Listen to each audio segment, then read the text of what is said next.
الشیطان الرجیم بسم اللہ الرحمن الرحیم الحمد للہ رب العالمین والصلاة والسلام علی سیدنا و مولانا ابی القاسم محمد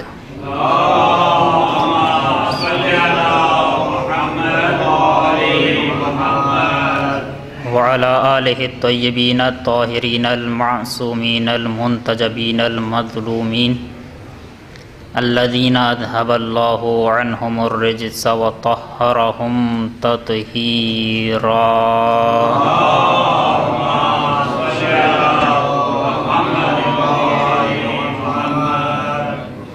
ولعنۃ اللہ علی اعدائہم اجمعین من الآن الی قیام یوم الدین اما بعد فقد قال رسول اللہ صلی اللہ علیہ وآلہ لفاطمہ ان اللہ یغضب لغضبک ویرضا لرضاک صلوات بر محمد وآل محمد۔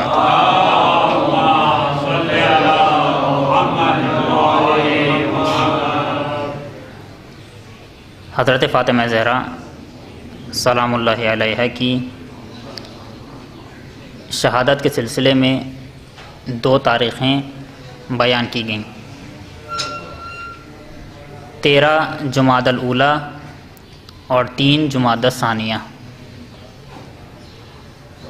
اور اس میں جو اختلاف کا سبب بنا وہ تاریخ کا ایک لفظ تھا، 77 یا 97 کیونکہ پہلے عربی میں نقطے نہیں ہوتے تھے، نقطے بعد میں لگائے گئے ہماری آسانی کے لیے۔ جب یہ لفظ لکھا گیا 75 و 95 تو ظاہر ہے اس پہ نقطے نہیں تھے، بعد میں آنے والوں نے جب اسے پڑھا تو کسی نے 55 و 90 پڑھا اور کسی نے 75 و 70 پڑھا۔ 75 و 70 یعنی بی بی سلام اللہ علیہا پیغمبر کے بعد 75 دن زندہ رہی ہیں، اور جن لوگوں نے 95 و 90 پڑھا انہوں نے کہا کہ بی بی سلام اللہ علیہا پیغمبر کے بعد 95 دن زندہ رہی ہیں۔ بہرحال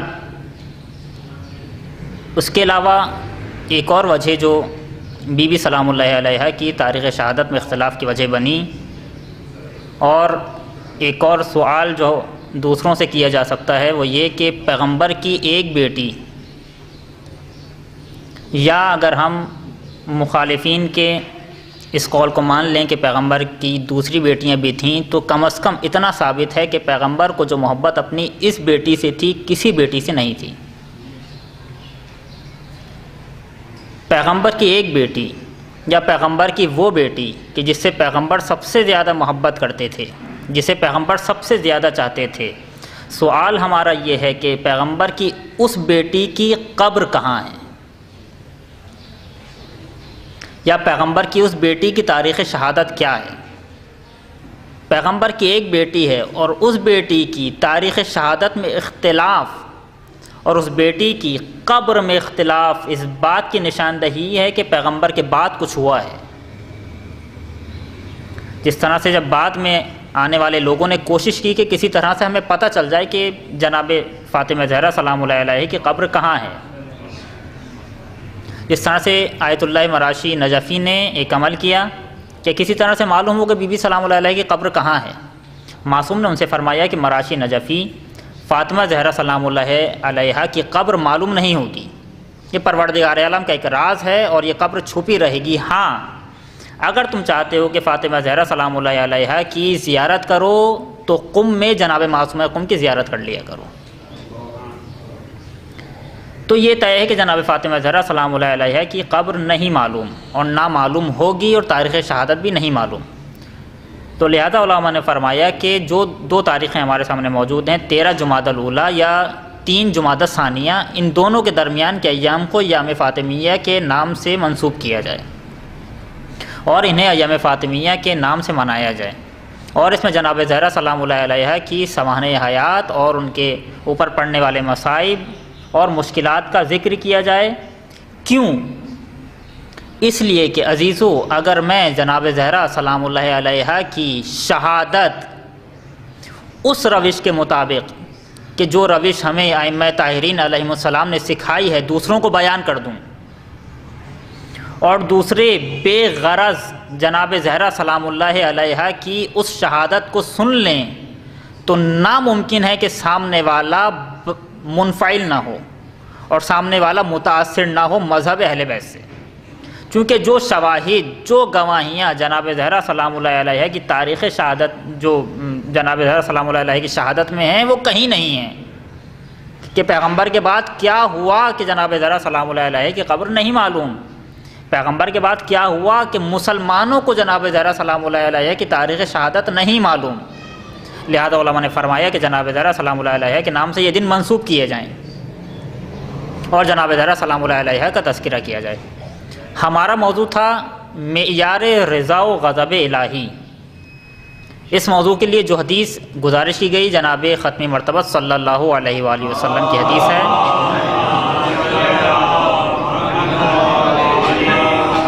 جس میں جناب پیغمبر صلی اللہ علیہ وآلہ وسلم نے جناب زہرا سلام اللہ علیہ کو خطاب کیا اور فرمایا کہ اے فاطمہ، خدا تمہارے غضب سے غضبناک ہوگا اور خدا تمہاری رضا سے راضی ہوگا۔ اس مفہوم کی روایات موجود ہیں، یا دوسری روایات کے جس سے جناب زہرا سلام اللہ علیہ راضی ہو گئیں، اس سے پیغمبر راضی ہو گئے۔ یہ روایات متفقن علیہ ہمارے یہاں بھی پائی جاتی ہیں اور اہل سنت کے یہاں بھی پائی جاتی ہیں، اور انشاءاللہ بعد میں گزارش کروں گا کہ یہ روایت متفقن علیہ ہونا ان کوششوں کے باوجود جو کوششیں کی گئیں کہ کسی طرح سے جناب زہرا سلام اللہ علیہ پر پڑھنے والے مصائب اور فضائل چھپائے جائیں اور جناب زہرا سلام اللہ علیہ کی ہستی کو چھپایا جائے، ان تمام حالات کے باوجود اس روایت کا ہمارے یہاں اور ان کے یہاں پایا جانا اس بات کی دلیل ہے کہ یہ روایت پیغمبر کی مورد تاکید روایت تھی، کہ پیغمبر نے اس روایت پر بہت زیادہ تاکید کی کہ کسی بھی طرح سے امت مسلمہ کچھ بھولے یا نہ بھولے، یہ روایت نہ بھولے۔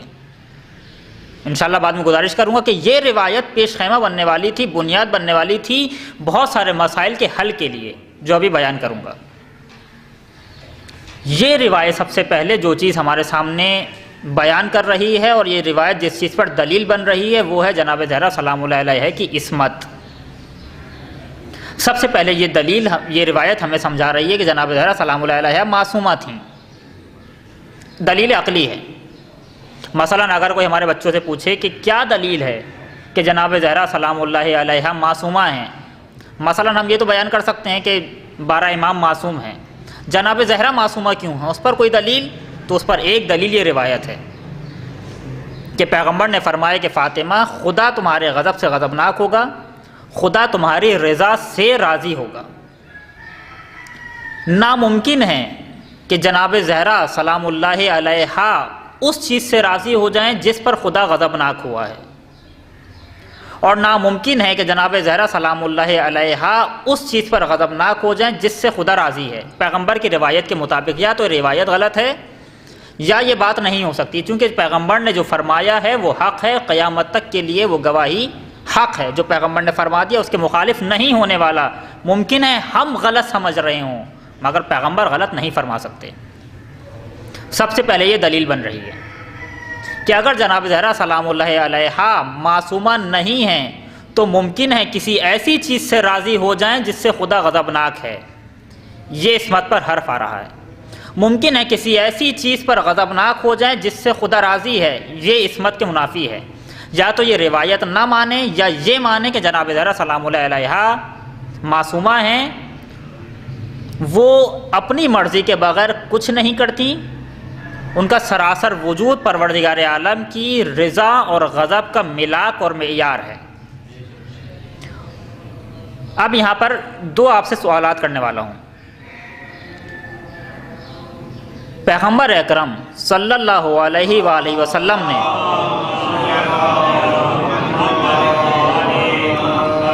اس مفہوم پر، جو مفہوم مختلف الفاظ کے ذریعے سے کتابوں میں آیا ہے، اس مفہوم پر بہت زیادہ تاکید کی ہے، یہ آپ کے سامنے بیان کر چکا۔ آخر کیوں پیغمبر نے اس مفہوم کی بہت زیادہ تاکید کی؟ دوسری روایت کے مقابلے میں پیغمبر نے یہ روایت بہت زیادہ تاکید کے ساتھ بیان کی جو دلیل بیان کر چکا. اس کی دلیل یہ ہے کہ روایت اہل سنت کے یہاں بھی پائی جاتی ہے، ہمارے یہاں بھی پائی جاتی ہے. اس کے بہت سارے وجوہات ہو سکتی ہیں. ایک وجہ اور اس کا مصداق آپ کے سامنے بیان کر رہا ہوں، بلکہ دو مصداق کہ پیغمبر نے یہ بات کیوں کہی. اس سے پہلے دو سوالات ہیں، وہ سوالات حل کریں گے، آخر میں نتیجہ نکلے گا. پیغمبر اکرم صلی اللہ علیہ وآلہ وسلم کی شہادت کے بعد یا وفات کے بعد، چونکہ علماء نے پیغمبر کے لیے لفظ شہادت بھی استعمال کیا ہے، پیغمبر کی وفات کے بعد یا پیغمبر کی شہادت کے بعد جو واقعات ہوئے، لوگوں کا جناب زہرا سلام اللہ علیہ کے گھر پہ ہجوم لانا، ان پہ گھر پہ حملہ کرنا، امیر المومنین کو بلانا، ان تمام واقعات میں امیر المومنین خود سامنے نہیں آئے، بلکہ جناب فاطمہ زہرا سلام اللہ علیہ کو سامنے کیا. کیوں؟ سوال ہے یا نہیں ہے؟ ہمارے یہاں کوئی بھی غیرت دار مرد ہو، اگر اس میں غیرت ہے، اس کے یہاں جب کوئی دستک دیتا ہے تو اگر گھر میں مرد موجود ہے تو خاتون کی موجودگی میں مرد نہیں جاتا. اور جبکہ ایسے حالات میں کہ جب امیر المومنین کو معلوم ہے کہ یہ لوگ دروازے پر یا گھر پر حملہ کرنے آئے ہیں، ایسے حالات میں امیر المومنین خود سامنے نہیں آئے، جبکہ جناب فاطمہ زہرا سلام اللہ علیہ کو سامنے بھیجا. اور امیر المومنین جیسا غیرت دار ہمارے سامنے دنیا میں کوئی موجود نہیں ہے. غیرت سر چشمہ لیتی ہے امیر المومنین سلام اللہ علیہ کی ذات سے، لیکن ان تمام حالتوں کے باوجود امیر المومنین خود سامنے نہیں آئے. امیر المومنین نے ان تمام حالات پہ صبر کیا، امیر المومنین خاموش رہے، امیر المومنین نے سکوت اختیار کیا. معاف کیجیے گا مصائب کے جملے کہہ رہا ہوں. امیر المومنین کے سامنے جناب زہرا سلام اللہ علیہ کو زد و کوب کیا، مگر امیر المومنین نے برداشت کیا. اس کے باوجود جناب زہرا کو سامنے بھیجا، خود سامنے نہیں آئے. یہ پہلا سوال. دوسرا سوال یہ ہے کہ وہ بی بی سلام اللہ علیہ کہ جس نے اپنے پاس اپنی شادی کا جوڑا بھی نہیں رکھا، جس کے در سے کوئی فقیر بھی خالی ہاتھ نہیں گیا، جو خود بھوکی رہیں، خود پیاسی رہیں مگر دوسروں کو کھانا کھلایا، ایسی بی بی فدق مانگنے کے لیے غیروں کے پاس گئیں. آخر کیوں؟ آخر کیا تھا فدق میں کہ جناب زہرا سلام اللہ علیہ کہ جس نے اپنے پاس کچھ نہیں رکھا وہ فدق لینے کے لیے گئی ہیں دربار میں. اور امیر المومنین نے بھی جناب زہرا سلام اللہ علیہ کو نہیں روکا دربار میں جانے سے. کیا فدق یہاں پر کوئی موضوعیت رکھتا ہے؟ فدق کی کوئی حیثیت تھی جس کے لیے کہنے والے نے کہا تھا کہ اگر ان سے مانگ لیتے تو یہ فدق دے دیتے، غصب کرنے کی ضرورت نہیں تھی. یہ دونوں سوالات ہمارے سامنے موجود ہیں. تھوڑا سا تاریخ کا جائزہ لوں گا چونکہ شاید ہمیں تاریخ معلوم بھی نہیں ہے، معلوم ہونی چاہیے، اور اس کے آخر میں یہ دونوں سوالات حل ہو جائیں گے. جیش اسامہ تشکیل دیا گیا پیغمبر اکرم صلی اللہ علیہ وآلہ وسلم کی موجودگی میں. ابھی پیغمبر زندہ ہیں. پیغمبر نے ایک دستہ بھیجا کہ جا کر دشمن سے لڑو. وہ دستہ ابھی کچھ دور گیا تھا کہ ان لوگوں کو خبر ملی کہ پیغمبر کا آخری وقت ہے اور پیغمبر حالت احتضار میں ہیں. جیسے ان لوگوں کو یہ خبر ملتی ہے، یہ لوگ پیغمبر اکرم کے حکم کی سرپیچی کرتے ہوئے واپس آ جاتے ہیں، اور واپس آ کر پیغمبر کی عیادت نہیں کرتے بلکہ سقیفہ بنی ساعدہ میں جمع ہوتے ہیں اور انتخاب کرتے ہیں کہ آخر پیغمبر کے بعد خلیفہ کون ہوگا.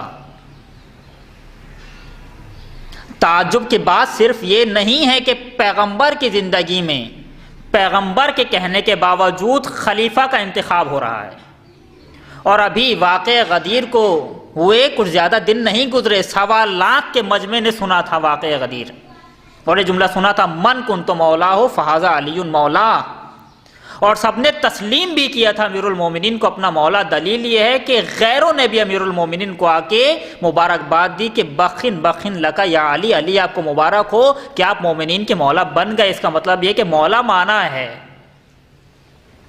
ان تمام حالات کے باوجود پیغمبر زندہ ہیں، پیغمبر نے اپنی زندگی میں اپنے جانشین کا تعین بار بار کیا ہے اور صریحاً واقعہ غدیر میں امیر المومنین کو اپنا جانشین بنا دیا، اور پیغمبر کی موجودگی میں یہ لوگ ثقیفہ بنی ساعدہ میں جمع ہوئے ہیں تاکہ پیغمبر کے جانشین کا انتخاب کریں۔ مصیبت صرف یہ نہیں ہے کہ پیغمبر کے جانشین کا انتخاب کر رہے ہیں، ایک اور مصیبت یہ ہے کہ پیغمبر کی موجودگی میں پیغمبر کے جانشین کا انتخاب کر رہے ہیں، یعنی پیغمبر کی موجودگی میں امت مسلمہ نے تعلیمات پیغمبر کو بھلا دیا۔ جو امت مسلمہ پیغمبر کی موجودگی میں تعلیمات پیغمبر کو بھلا سکتی ہے، وہ پیغمبر کے بعد تعلیمات پیغمبر میں کتنی تحریفات کر سکتی ہے، جس کا میں بھی شاہد ہوں اور آپ بھی شاہد ہیں اور تاریخ بھی شاہد ہے۔ انصار موجود ہیں کہاں؟ ثقیفہ بنی ساعدہ میں۔ انصار کے دو بڑے گروہ ہیں، اوس اور خزرج، اور ہمیں معلوم ہے کہ اوس اور خزرج کے درمیان پیغمبر کے آنے سے پہلے آپس میں نزاع اور لڑائی تھی۔ یہ دونوں ایک دوسرے کے خون کے پیاسے تھے۔ پیغمبر اکرم جب مبعوث ہوئے تو پیغمبر اکرم صلی اللہ علیہ وآلہ وسلم نے دونوں کے درمیان صلح و آشتی کرائی، دونوں کے درمیان صلح ہو گئی، مگر صلح کرنے کے باوجود ابھی بھی دونوں کے دلوں میں بغض موجود تھا، اور یہ ثقیفہ بنی ساعدہ میں بیٹھے خلیفہ کا انتخاب کر رہے تھے۔ ان لوگوں نے بہرحال اب ان کے دلائل اور پھر بعد میں جو لوگ آئے مہاجرین ان کے دلائل اور پھر بعد میں دوسرے لوگ ان کے دلائل، ان دلائل کو ذکر نہیں کرنا، بہرحال اپنے خلیفہ کا انتخاب کیا۔ کس کو انتخاب کیا؟ سعد ابن عبادہ نامی ایک شخص کو۔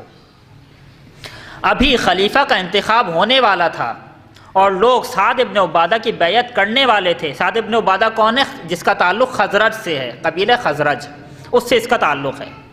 اوس والے بھی خاموش ہیں کہ کسی طریقے سے ہمارے مخالف تک روایت چلی جائے، مگر یہ خلافت چلی جائے، مگر یہ خلافت امیر المومنین تک نہ جائے۔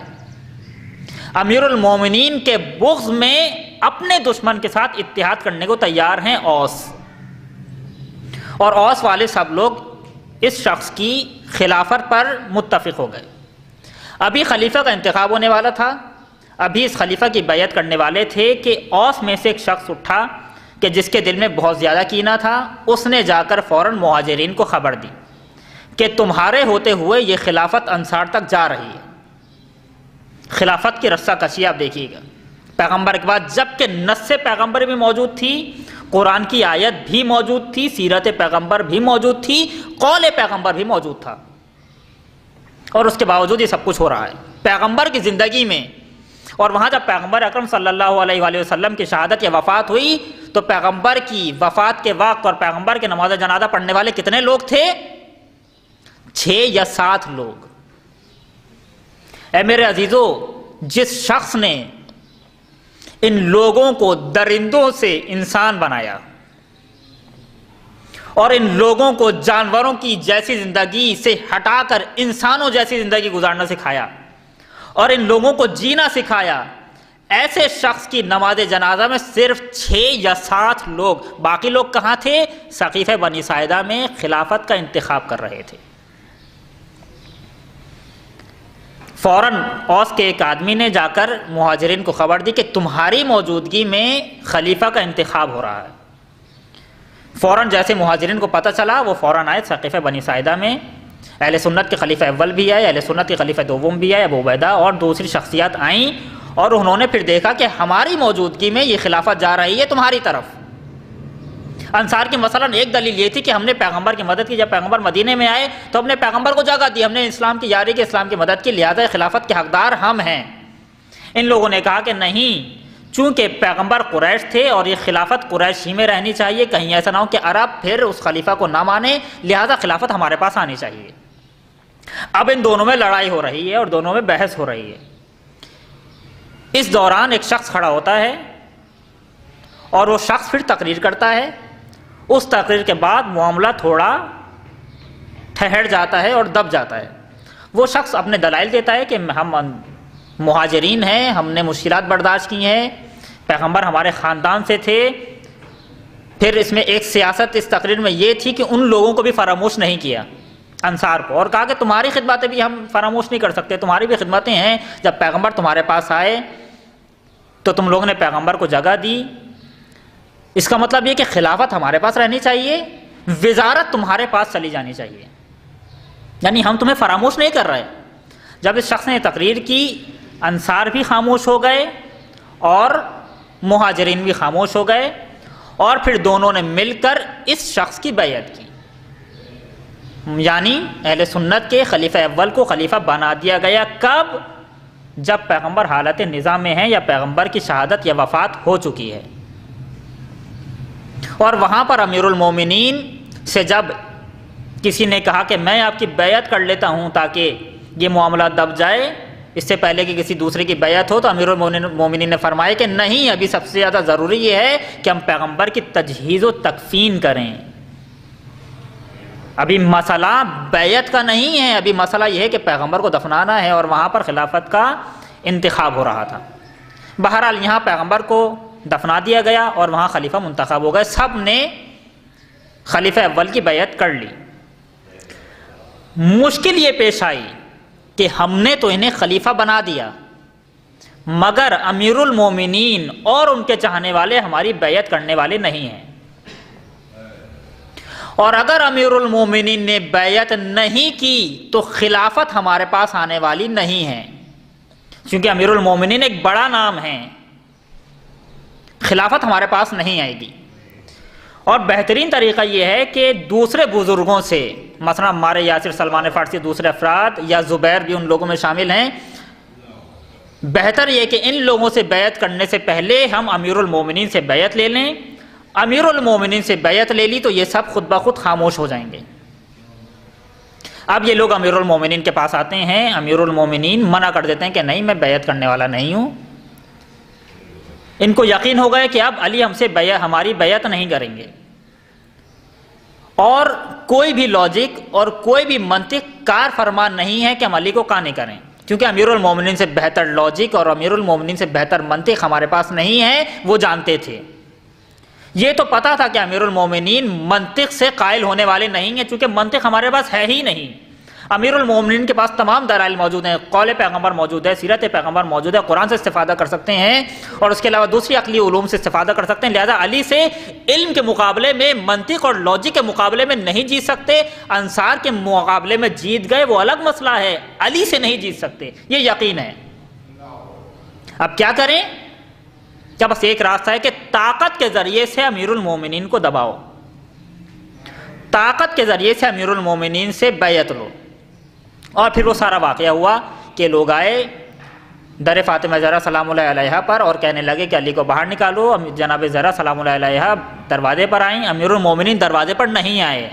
ابھی اشکال کو پکا کر رہا ہوں، امیر المومنین تمام حالات کے باوجود دروازے پر نہیں آئے، جناب زہرا سلام اللہ علیہا آئیں، اور پھر اس کے بعد کے سارے واقعات آپ کے سامنے موجود ہیں۔ لوگوں نے امیر المومنین کے گلے میں رسی ڈالی، اس کے باوجود امیر المومنین نے نہ بیعت کرنی تھی نہ بیعت کی، اور ان تمام حالات میں امیر المومنین نے جناب زہرا سلام اللہ علیہا کو آگے کیا۔ جب یہ معاملہ تھوڑا ختم ہوا، جب معاملہ تھوڑا دبا، اب مسئلہ پیش آیا کہ امیر المومنین تو بیعت کرنے والوں میں سے نہیں ہیں، امیر المومنین ہمیں خلیفہ نہیں مانیں گے۔ اب کیا کریں کہ امیر المومنین رہیں اور ہماری خلافت بھی رہ جائے؟ اس کا بس ایک طریقہ ان کی سمجھ میں آیا کہ اہل بیت کو کسی طرح سے اقتصادی طور پہ کمزور کر دو۔ اگر یہ اقتصادی طور پہ کمزور ہو جائیں گے تب ممکن ہے کہ خلافت ہمارے پاس رہ جائے، لیکن اگر یہ اقتصادی طور پہ کمزور نہیں ہوئے اور اقتصادی طور پہ مضبوط رہ گئے تو یقین مانو کہ خلافت ہمارے پاس رہنے والی نہیں ہے۔ یہ لوگ تاریخ سے سبق لے رہے تھے، انہیں معلوم تھا کہ یہی فاطمہ زہرا سلام اللہ علیہا ان کی والدہ کا مال تھا کہ جس مال کے بلبوتے پر اسلام نے دنیا میں قدم رکھا اور اسلام پھیلا، اور اس کے مقابلے میں بھی جناب خدیجۃ الکبریٰ سلام اللہ علیہ کے مقابلے میں اور ان کے مال کے مقابلے میں بھی کفار نے اقتصادی بائیکاٹ کیا تھا۔ اگر تاریخ یاد ہو، شعب ابی طالب، اقتصادی بائیکاٹ۔ یہاں بھی ان لوگوں کو یقین ہے کہ اگر یہ فتق کہ جو ان کی اقتصادیات کا بہترین ذریعہ ہے، اگر یہ فتق ان کے پاس رہ گیا تو یقین مانو خلافت بھی ہمارے پاس رہنے والی نہیں ہے، لہٰذا کسی صورت سے ان کو اقتصادی طور پہ کمزور کرو۔ یعنی یہ حربہ کہ ان کو اقتصادی طور پہ کمزور کرو، یہ بہت پرانا حربہ ہے، جو دشمن نے اہل بیت کے چاہنے والوں کے ساتھ یہ حربہ استعمال کیا، اور آج بھی دشمن یہی حربہ استعمال کر رہا ہے کہ انہیں کسی طرح سے اقتصادی طور پہ کمزور کر دو۔ لیکن اس دشمن نے تاریخ سے سبق نہیں لیا کہ نہ اقتصادی بائیکاٹ کے ذریعے سے یہ کمزور ہوئے تھے، نہ کمزور ہوں گے اور نہ کمزور ہو رہے ہیں۔ مثلا 1979 سے اقتصادی پابندیاں ہیں ایران پر، اہل بیت کے چاہنے والوں پر، لیکن ان اقتصادی پابندیوں نے کتنا ایران کو پیچھے کیا، اہل بیت کے چاہنے والوں کو ذرا برابر بھی پیچھے نہیں ہوئے، نہ یہ کہ پیچھے نہیں کیا بلکہ اور زیادہ مضبوط کر دیا۔ جس کے لیے رہبر معظم نے فرمایا کہ جب یہ لوگ دوسرے ممالک جاتے تھے وہ کہتے تھے کہ ہم تمہیں یہ چیز نہیں دے سکتے کیونکہ تم پر پابندی ہے، وہ واپس آتے تھے اور وہی چیز اپنے ہاتھوں سے اپنے ملک میں پیدا کر لیتے تھے اور بنا لیتے تھے۔ یعنی اقتصادی پابندیوں نے اہل بیت کو اور اہل بیت کے چاہنے والوں کو کمزور نہیں کیا بلکہ مضبوط کیا ہے۔ ان لوگوں نے پھر جناب زہرا سلام اللہ علیہ کا یہ حق لے لیا جسے ہم فتق کے نام سے یاد کرتے ہیں۔ فتق کیا ہے؟ مدینہ سے 140 کلومیٹر دور تقریباً ایک زمین ہے جو پیغمبر اکرم صلی اللہ علیہ وآلہ وسلم کے ہاتھ میں آئی۔ کب؟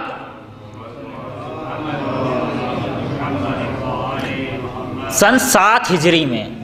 فتق پیغمبر کو کب ملا؟ سن 7 ہجری میں۔ کس وقت ملا؟ کہ جب امیر المومنین کے زور بازو کی بنیاد پر قلعہ خیبریہ فتح ہوا، امیر المومنین نے اپنے ہاتھ سے دروازہ خیبر کو اکھاڑ کے پھینک دیا۔ جنگ خیبر، یہ جنگ یہودیوں کے مقابلے میں تھی اور یہودیوں سے تھی۔ جب یہودیوں نے امیر المومنین کی اور لشکر اسلام کی اس پاور کو دیکھا تو یہ لشکر یہود پیغمبر اکرم کے پاس آیا اور کہنے لگا کہ اے پیغمبر اکرم، ہم آپ سے جنگ نہیں کر سکتے، آپ کسی طرح سے ہماری یہ بات مان لیجئے کہ ہم آپ سے جنگ نہ کریں، ہاں اس کے مقابلے میں ہم آپ کو اپنی زمین کا آدھا حصہ دینے کو تیار ہیں۔ وہ زمین کیا تھی؟ فتق۔ اور ان لوگوں نے اپنی زمین کا آدھا حصہ یعنی فتق کا آدھا حصہ پیغمبر کو دے دیا، پیغمبر کو ہبہ کر دیا۔ یہ وہ زمین ہے جو بغیر جنگ کے نتیجے میں پیغمبر کے ہاتھ آئی، اور قرآن مجید کی آیت کی تعبیر کے مطابق اس زمین کو فی کہا گیا۔ فی یہ حمزہ، یہ زمین مال غنیمت میں شمار نہیں ہوتی تھی، یہ زمین فی میں آتی تھی۔ مال غنیمت اور فی میں فرق یہ ہے کہ مال غنیمت میں دوسروں کا حصہ ہے مگر فی صرف اور صرف پیغمبر کا حصہ ہے۔ یعنی وہ مال جو بغیر جنگ کے نتیجے میں پیغمبر کے ہاتھ میں آ جائے اسے فی کہتے ہیں، اور اس میں صرف پیغمبر کا حصہ ہے، دوسروں کا حصہ نہیں ہے۔ پیغمبر کی مرضی ہے، جہاں چاہیں خرچ کریں، جہاں چاہیں کسی کو دیں۔ جب یہ زمین پیغمبر اکرم کو ملی تو فوراً یہ آیت نازل ہوئی وَآتِ ذَا الْقُرْبَى حَقَّهُ، اے پیغمبر قرابت داروں کو ان کا حق دے دو۔ اہل سنت نے بھی لکھا، اہل تشیع نے بھی لکھا، اس آیت کے نازل ہونے کے بعد پیغمبر اکرم صلی اللہ علیہ وآلہ وسلم نے یہ زمین حضرت فاطمہ زہرا سلام اللہ علیہا کو ہبہ کر دی، اور اس کے بعد یہ زمین جناب زہرا سلام اللہ علیہا کے پاس آ گئی، اور پیغمبر کی وفات تک یہ زمین جناب زہرا سلام اللہ علیہا کے پاس رہی۔ پیغمبر کی وفات کے بعد جب یہ خلافت منتقل کی گئی اور لوگوں نے سوچا کہ جناب زہرا کو اقتصادی طور پہ کمزور کیا جائے، یہ زمین جناب زہرا سلام اللہ علیہ سے چھین لی، اور اس زمین کے مقابلے پر جناب زہرا سلام اللہ علیہ نے احتجاج کیا، اور نہ یہ کہ صرف احتجاج کیا، گھر بیٹھ کر احتجاج نہیں کیا، گھر سے باہر نکل آئیں اس زمین کی خاطر۔ آخر کیوں؟ آخر کیا تھا اس فتق میں؟ اور باقاعدہ مناظرہ کیا جناب زہرا سلام اللہ علیہ نے۔ واضح سا جواب دوں اور ان دونوں سوالوں کا آخر میں ایک متفق جواب دوں اور بات تمام کروں۔ فتق خود کوئی وسیلہ نہیں تھا۔ اچھا یہ بات یاد رکھیں کہ فتق بار بار دشمنوں نے لیا ہے اور بار بار دشمنوں نے دیا ہے۔ تاریخ میں 12 مرتبہ دشمنوں نے فتق لیا ہے اور 12 مرتبہ اس 12 کی تعداد میں فتق واپس دیا ہے، یعنی 12 مرتبہ فتق لیا ہے اور دیا ہے۔ ان کی دلیل کیا تھی کہ نحنو معاشر الانبیاء، ایک اور دلیل سنتے جائیے کہ جس پر جناب زہرا سلام اللہ علیہ نے اس فتق کے مقابلے میں پافشاری کی، استقامت کی۔ ان کی دلیل یہ تھی کہ نحنو معاشر الانبیاء لا نورث، ہم پیغمبر ہم انبیاء، پیغمبر سے حدیث جعل کی گئی، بنائی گئی کہ ہم انبیاء وراثت نہیں چھوڑتے۔ جناب زہرا سلام اللہ علیہ نے اس کے مقابلے میں قرآن کی آیتیں پیش کیں اور قرآن کے ذریعے سے سمجھایا کہ جناب داؤد نے بھی وراثت چھوڑی تھی، لیکن اس کے باوجود انہوں نے نہیں مانا، اور جناب زہرا نے وہ تمام دکھ، تمام درد برداشت کیے صرف ایک جعلی حدیث کو روکنے کے لیے۔ یا تھوڑا اور کھل کے بولوں، ایک بدعت جو پیغمبر کے بعد پیدا کی جا رہی تھی کہ ہم انبیاء فدق، ہم انبیاء وراثت نہیں چھوڑتے، اس بدعت کے مقابلے میں جناب زہرا سلام اللہ علیہ نے اپنا سب کچھ قربان کر دیا۔ آج دین میں کتنی بدعتیں شامل کی جا چکی ہیں، اور ہمارے سامنے دین میں بدعتیں پیدا کی جا رہی ہیں۔ ہمارا آپ کا وظیفہ اس سے کہیں زیادہ سنگین ہے۔ یہ فتح خود ایک ہدف نہیں تھا جناب زہرا سلام اللہ علیہ کے لیے، اور یہ جو پورے تاریخی مناظر ہیں جو آپ کے سامنے بیان کیا کہ فدق لیا، فدق لیا، یہ فدق دینا اس بات کی دلیل ہے کہ دشمن بھی خوب سمجھتا تھا کہ یہ حق جناب زہرا سلام اللہ علیہ کا حق ہے اور یہ حدیث بنائی گئی ہے۔ اگر جناب زہرا کا حق نہیں تھا تو اب کیوں دیا جا رہا ہے یہ حق، اور اگر حق تھا تو پہلے کیوں نہیں دیا یہ حق۔ جناب زہرا سلام اللہ علیہ نے پافشاری کی۔ اس کا مطلب یہ ہے کہ یہ فدق ہدف نہیں تھا۔ فدق کو جناب زہرا سلام اللہ علیہ نے، جسے ہم فدق کہتے ہیں، صحیح لفظ فدق ہے، جناب زہرا سلام اللہ علیہ نے وسیلہ بنایا، اور اس فدق کے ذریعے سے امیر المومنین سلام اللہ علیہ کی خلافت کو اور ولایت کو تثبیت کیا، اور لوگوں کو سمجھائے کہ اگر کوئی خلیفہ ہیں تو جناب امیر المومنین سلام اللہ علیہ کی ذات ہیں۔ اب دونوں سوالوں کا جواب دوں اور بات تمام کروں۔ ان تمام واقعات میں ایک اگر سوال کا جواب آپ کے سامنے پیش کر دوں تو شاید دوسرا سوال خود بخود حل ہو جائے گا۔ ان تمام واقعات میں امیر المومنین نے جناب زہرا کو آگے کیا۔ کیوں؟ اس لیے کہ امیر المومنین بھی جانتے تھے اور اس وقت کے لوگ بھی جانتے تھے کہ پیغمبر نے فرمایا ان اللہ یغضب لغضبک ویرضی لرضاک، اے فاطمہ خدا تمہارے غضب سے غضبناک ہے، اے فاطمہ خدا تمہاری رضا سے راضی ہے، یعنی اے فاطمہ تم غضب الہی کا معیار ہو۔ یعنی اگر کسی کو یہ دیکھنا ہو کہ خدا کس پر غضبناک ہے وہ تمہیں دیکھے گا۔ اے فاطمہ تم رضا الہی کا پیکر ہو، یعنی اگر کسی کو یہ دیکھنا ہو کہ خدا کس سے راضی ہے تو وہ تمہیں دیکھے گا۔ اسی لیے شاید امیر المومنین نے جناب فاطمہ زہرا کو آگے کیا کہ تم مجھے جھٹلا سکتے ہو، پیغمبر کی اس بیٹی کو نہیں جھٹلا سکتے۔ تم نے میرا حق تو چھین لیا، لیکن کم از کم پیغمبر کی بیٹی کو دیکھو کہ پیغمبر کی بیٹی کس سے غضبناک ہے، کس پر غضبناک ہے، اور پیغمبر کی بیٹی کس سے راضی ہے۔ اگر بس اتنا سمجھ میں آ گیا تو کم از کم اتنا تو سوچو کہ جس پر غضب الہی ہو کیا وہ خلیفہ الہی بننے کا حقدار ہے، یا جس سے خدا راضی ہو وہ خلیفہ الہی بننے کا حقدار ہے۔ ان تمام چیزوں کے ذریعے سے جناب امیر المومنین نے یہ بات واضح کر دی۔ یہ کیونکہ ممکن ہے کہ بہت سارے لوگوں کو بالکل معلوم ہو کہ کیا حالات ہیں اور ہمیں کیا کرنا چاہیے، مگر حالات ایسے پیدا ہو گئے تھے۔ آج کے زمانے میں تجزیہ کرنا، تحلیل کرنا بہت آسان ہے۔ مثلا جنگ جمل میں ایک جگہ امیر المومنین نے، ایک جگہ وہ ہیں، جنگ صفین میں امیر المومنین نے، ایک جگہ حاکم شام ہیں، اور کیوں لوگوں نے امیر المومنین کا ساتھ نہیں دیا؟ آج کے دور میں تحلیل کرنا آسان ہے، ذرا اس دور میں جا کر دیکھیے ہم ہوتے تو کہاں ہوتے۔ جس طرح سے لوگ سوچ رہے تھے کہ ایک جگہ امیر المومنین پیغمبر کے داماد ہیں تو ایک جگہ پیغمبر کی زوجہ ہیں، لوگ سوچ رہے تھے آخر کس کا ساتھ دیں۔ اس زمانے میں ذرا جا کے سوچیں ہم ہوتے تو کہاں ہوتے، کہ جس کے لیے روایت نے کہا، روایت گزارش کر رہا ہوں کہ ارتد الناس بعد النبی الا ثلاثہ، پیغمبر کے بعد سارے لوگ مرتد ہو گئے سوائے 3 لوگوں کے۔ یہ روایت ہے۔ پیغمبر کی وفات کے بعد، نبی کی وفات کے بعد سارے لوگ مرتد ہو گئے سوائے 3 لوگوں کے۔ یہ 3 لوگ ثابت قدم تھے کہ جن کے دل میں بھی یہ خیال پیدا نہیں ہوا کہ آخر کیا کریں۔ باقی لوگ یہ سوچ رہے تھے آخر کیا کریں، کس کا ساتھ دیں، امیر المومنین کا ساتھ دیں یا ان کا ساتھ دیں۔ اور حالانکہ ابھی واقعہ غدیر کو ہوئے زیادہ وقت نہیں گزرا تھا، یہی موقع تھا کہ امیر المومنین کے لیے ضروری تھا کہ امیر المومنین کسی ایسی ذات کو سمبل بنائے کہ لوگ انہیں دیکھیں اور خلیفہ الہی کا تعین کر لیں، مصداق میں نہ کریں، خارج میں نہ کریں، اتنی ہمت نہ ہو، کم از کم دل میں تو مانیں کہ خلیفہ الہی بننے کا حقدار کون ہے۔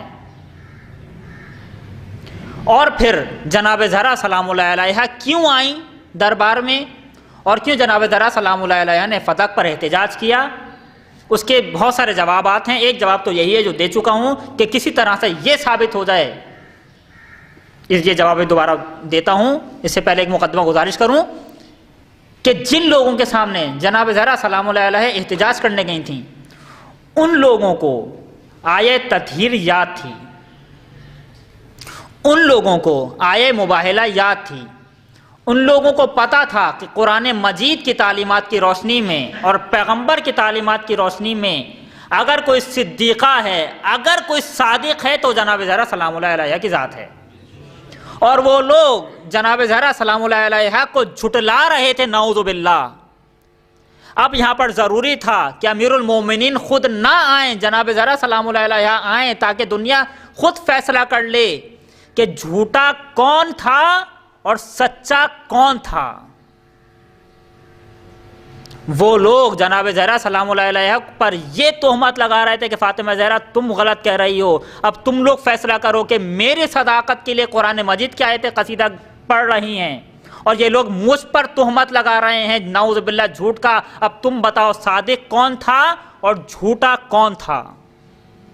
اور مقابلے پر یہ جو انہوں نے اتنی زیادہ پافشاری کی، توجہ فرمائیے گا، کہ کسی طرح سے اب فدق فاطمہ زہرا کے پاس نہ چلا جائے، چونکہ ان کو احساس ہو گیا تھا کہ ہم نے غلطی کی ہے یہ فدق لے کر، لیکن اب یہ فدق واپس بھی نہیں کر سکتے تھے، کیونکہ اب اگر یہ فدق واپس کر دیتے تو دنیا کو یقین ہو جاتا کہ انہوں نے فاطمہ زہرا سلام اللہ علیہا کی صداقت کو مان لیا۔ پھر دنیا سوال کرتی کہ اگر یہاں فاطمہ زہرا کی صداقت کو مانا تو ولایت امیر المومنین کے لیے جناب فاطمہ زہرا کی صداقت کو کیوں نہیں مانا۔ ان تمام حالات کی روشنی میں یہ سارے لوگ پھنس چکے تھے، لہذا ضروری تھا کہ امیر المومنین جناب زہرا سلام اللہ علیہا کو آگے کریں، اور شاید اسی لیے پیغمبر اکرم نے اتنی زیادہ تاکید کے ساتھ یہ روایتیں بتائیں کہ لوگ کسی بھی طرح سے کچھ بھولیں نہ بھولیں، یہ نہ بھولیں، کیونکہ اگر یہ بھول جاتے تو بہت سارے شواہد شاید تاریخ میں گم ہو جاتے۔ ہاں، پیغمبر کے بعد کچھ اچھا نہیں ہوا پیغمبر کی بیٹی کے ساتھ، ایام فاطمیہ ہیں، ان تمام حالات کو ذرا ذہن میں لائیے۔ 75 دن میں 95 دن اگر زیادہ مان لیں، ایسا کیا ہوا کہ فاطمہ زہرا 95 دن زندہ نہ رہ سکیں؟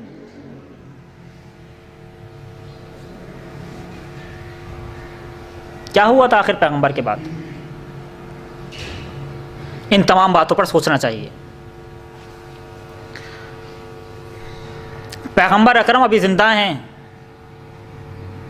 بستر علالت پر ہیں، دق الباب ہوتا ہے۔ جناب زہرا سلام اللہ علیہ نے پوچھا کون؟ فرمایا، دروازے کے پیچھے سے آواز آئی کہ مجھے پیغمبر سے ملنا ہے۔ فرمایا بابا ابھی نہیں مل سکتے، واپس چلے جاؤ۔ آنے والا واپس چلا گیا، پھر دوبارہ آیا، تیسری مرتبہ جب آیا تو جناب زہرا سلام اللہ علیہ کی آنکھوں سے آنسو گرے، جس سے پیغمبر کو افاقہ ہوا۔ پوچھا فاطمہ کیا ماجرا ہے؟ فرمایا بابا بار بار ایک شخص آ کر کے دق الباب کرتا ہے جو آپ سے ملنا چاہتا ہے۔ فرمایا فاطمہ یہ ملک الموت ہے، یہ تمہارے دروازے کے احترام میں رکا ہے۔ اے میرے عزیزو، جس دروازے کے احترام پر ملک الموت بھی رک جاتا ہو، وہ دروازہ بھی جلاتے ہوئے ظالموں کو شرم نہیں آئی؟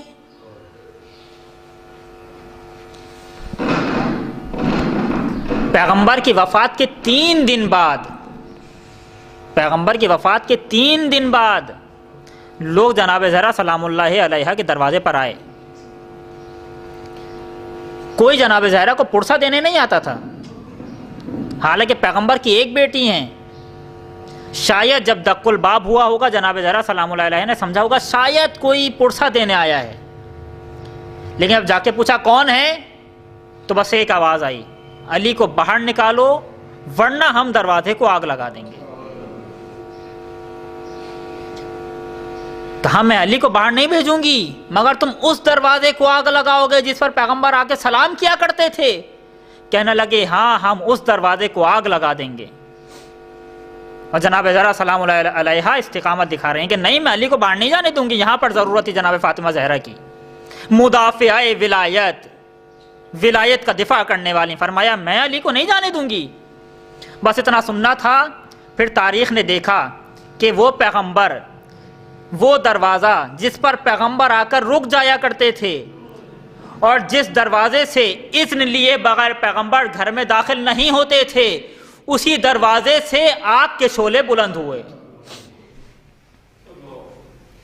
پیچھے دیوار ہے، آگے دروازہ ہے، ابھی دروازہ جل رہا تھا، ایک ظالم نے ایسی لات ماری کہ دروازہ فاطمہ زہرا کے پہلو پہ گرا۔ بس ایک آواز آئی، فضا مجھے سنبھالو میرا محسن شہید ہو گیا۔ اے میرے عزیزو، اگر یہ مصائب جناب فاطمہ زہرا پہ نہ پڑتے تو بعد میں کسی کی مجال نہیں تھی کہ اولاد فاطمہ پر ظلم و ستم ڈھائے۔ اگر مدینے میں دروازہ نہ جلتا کسی کی مجال نہیں تھی کہ کربلا میں خیموں کو جلاتا۔ اگر مدینے میں جناب محسن شہید نہ ہوتے کسی کی مجال نہیں تھی کہ علی اصغر کو تیر سے شعبہ کا نشانہ بنائے۔ اگر فاطمہ زہرا کو نہیں مارا جاتا کسی میں جرأت نہیں تھی کہ زینب پر ہاتھ اٹھائے۔ آخری جملہ، اگر فاطمہ زہرا کو دربار میں نہیں جانا پڑتا کسی میں جرأت نہیں تھی کہ زینب کبریٰ کو دربار میں لے جائے۔ مجھے نہیں معلوم کہ فاطمہ زہرا دربار میں کیسے گئیں اور جب دربار سے باہر آئیں تو کیا ہوا، لیکن اتنا ضرور معلوم ہے کہ جب فاطمہ زہرا دربار میں گئیں تو جوان تھیں، باہر آئیں تو بوڑھی ہو چکی تھیں۔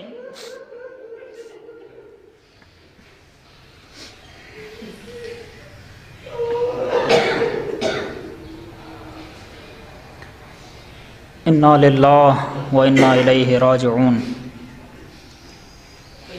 الہی بحق الزہراء و ابیہا و بعلہا و امہا و بنیہا و سر المستودع فیہا، پروردگار امام زمانہ کے ظہور میں تعجیل فرما، ہم سب کے گناہوں کو معاف فرما، ہماری عبادتوں کو قبول فرما، بے گناہ قیدیوں کو رہائی عطا فرما، ہماری حاجات کو پورا فرما، مرضى اسلام کو شفاء کاملہ عاجلہ عطا فرما، دشمنان اسلام جہاں کہیں بھی اور جس لباس میں بھی ہیں ان سب کو نیست و نابود فرما،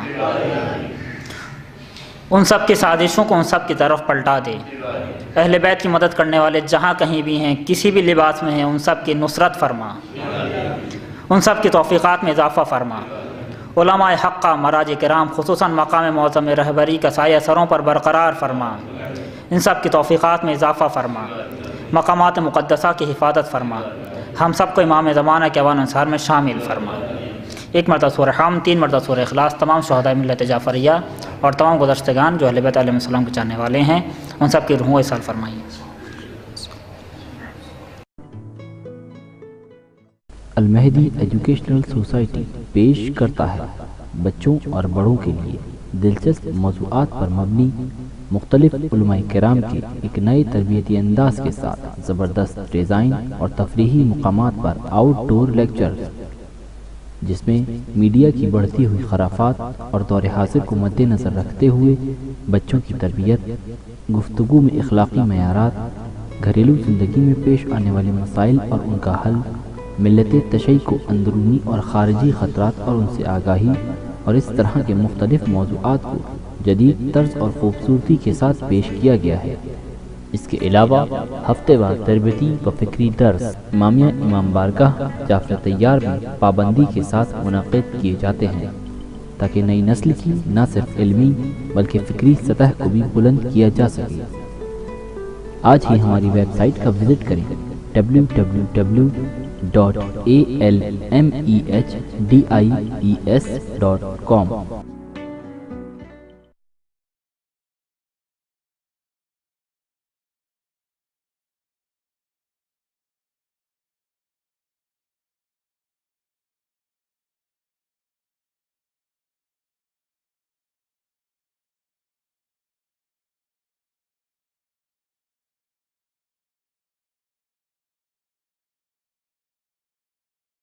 الرجیم بسم اللہ الرحمن الرحیم الحمد للہ رب العالمین والصلاة والسلام علی سیدنا و مولانا ابی القاسم محمد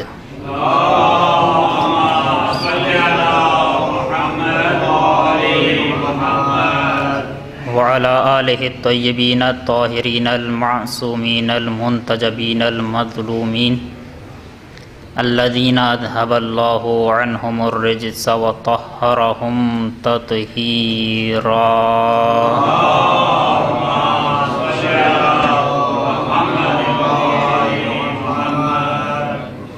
ولعنۃ اللہ علی اعدائہم اجمعین من الآن الی قیام یوم الدین اما بعد فقد قال رسول اللہ صلی اللہ علیہ وآلہ لفاطمہ ان اللہ یغضب لغضبک ویرضا لرضاک صلوات بر محمد و آل محمد.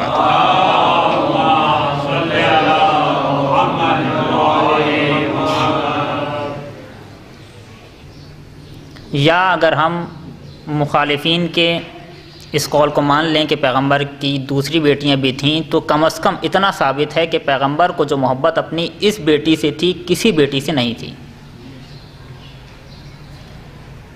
پیغمبر کی ایک بیٹی یا پیغمبر کی وہ بیٹی کہ جس سے پیغمبر سب سے زیادہ محبت کرتے تھے، جسے پیغمبر سب سے زیادہ چاہتے تھے، سوال ہمارا یہ ہے کہ پیغمبر کی اس بیٹی کی قبر کہاں ہے، یا پیغمبر کی اس بیٹی کی تاریخ شہادت کیا ہے. پیغمبر کی ایک بیٹی ہے اور اس بیٹی کی تاریخ شہادت میں اختلاف اور اس بیٹی کی قبر میں اختلاف اس بات کی نشاندہی ہے کہ پیغمبر کے بعد کچھ ہوا ہے. جس طرح سے جب بعد میں آنے والے لوگوں نے کوشش کی کہ کسی طرح سے ہمیں پتہ چل جائے کہ جناب فاطمہ زہرا سلام اللہ علیہ کی قبر کہاں ہے، جس طرح سے آیت اللہ مراشی نجفی نے ایک عمل کیا کہ کسی طرح سے معلوم ہو کہ بی بی سلام اللہ علیہ کی قبر کہاں ہے. معصوم نے ان سے فرمایا کہ مراشی نجفی فاطمہ زہرا سلام اللہ علیہ کی قبر معلوم نہیں ہوگی، یہ پروردگار عالم کا ایک راز ہے اور یہ قبر چھپی رہے گی. ہاں اگر تم چاہتے ہو کہ فاطمہ زہرا سلام اللہ علیہ کی زیارت کرو تو قم میں جناب معصومہ قم کی زیارت کر لیا کرو. تو یہ طے ہے کہ جناب فاطمہ زہرا سلام اللہ علیہ کی قبر نار رضا و غضب الہی. اس موضوع کے لیے جو حدیث گزارش کی گئی جناب ختمی مرتبہ صلی اللہ علیہ وآلہ وسلم کی حدیث ہے،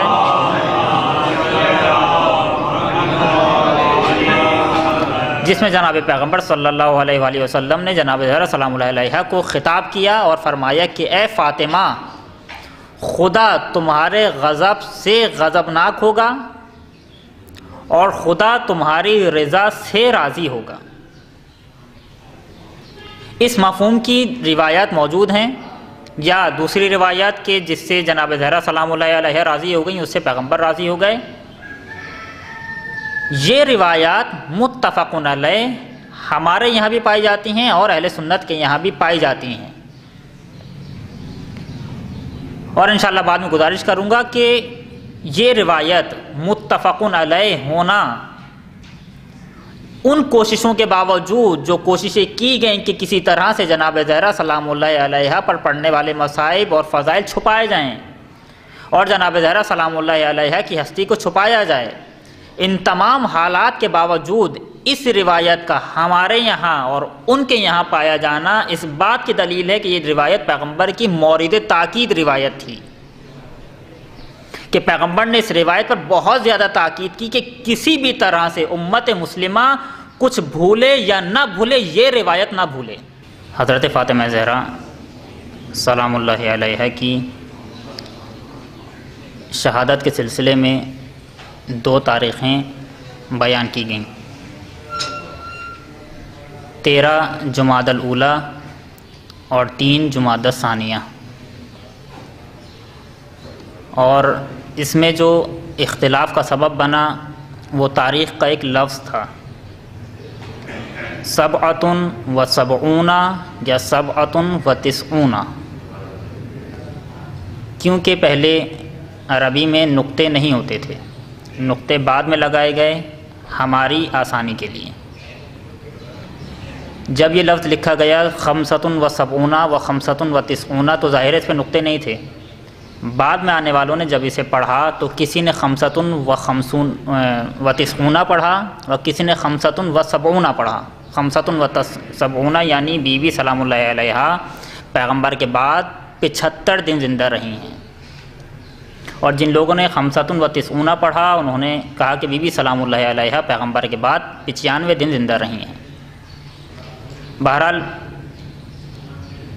اس کے علاوہ ایک اور وجہ جو بی بی سلام اللہ علیہا کی تاریخ شہادت میں اختلاف کی وجہ بنی، اور ایک اور سوال جو دوسروں سے کیا جا سکتا ہے وہ یہ کہ پیغمبر کی ایک بیٹی نہیں معلوم اور نہ معلوم ہوگی، اور تاریخ شہادت بھی نہیں معلوم، تو لہذا علماء نے فرمایا کہ جو دو تاریخیں ہمارے سامنے موجود ہیں، 13 جمادی الاولیٰ یا 3 جمادی الثانیہ، ان دونوں کے درمیان کے ایام کو ایام فاطمیہ کے نام سے منسوب کیا جائے اور انہیں ایام فاطمیہ کے نام سے منایا جائے، اور اس میں جناب زہرا سلام اللہ علیہا کی سوانح حیات اور ان کے اوپر پڑنے والے مصائب اور مشکلات کا ذکر کیا جائے۔ کیوں؟